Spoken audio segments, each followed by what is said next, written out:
Good afternoon. Welcome to the Midday Mull for Saturday, the 6th of January. With McShane, we read Acts chapter 6 and Ezra chapter 6, and there's a link. In Ezra, the Jewish community was rebuilding the temple, and some of the other people came and opposed them. So they said, but we instructed to do this by Cyrus. So the governor sends a message back to Babylon. The archives are searched, and a message comes back. Yes, indeed, Cyrus did give that instruction. And so King Darius then gives his support to the building, and it is completed. And so at the end of the chapter, we're told, for 7 days they celebrated with joy the festival of unleavened bread, because the Lord had filled them with joy by changing the attitude of the king of Assyria, so that he assisted them in the work of the house of God, the God of Israel. So here was the king assisting them in what they were doing. He provided not only support, but he also gave them financial support to do the building. And then in Acts chapter 6, the deacons are appointed, one of whom is Stephen. He starts debating with the Grecian Jews, and they can't beat him. And therefore, they rise up opposition against him, and they persuade people to bring false charges against him.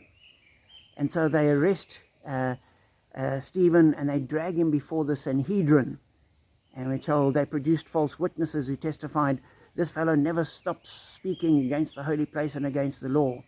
And here they are taken into the official quarters, and there's dissembly.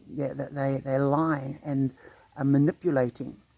And as I read that, I thought, on the one hand, you've got civil authorities supporting the work of God, and now civil authorities being used to oppose the work of God.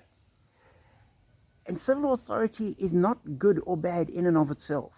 Civil authority is just civil authority. And sometimes it can be used for good and do a lot of good.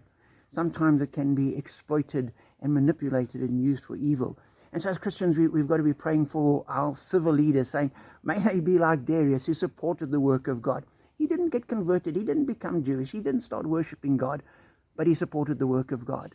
And therefore, the people could flourish. And that's what we need to be praying, that the civil authorities, firstly, that they'd come to faith, because that would be the best answer. But even if they don't come to faith, that they would actually support the work, and that the people that would manipulate and twist and exploit them would be opposed and would not gain traction in the community. So particularly in South Africa this year, as we head towards an election, we recognize that civil authority is part of our lives, and it could be good or bad, and we pray for the good. Be blessed.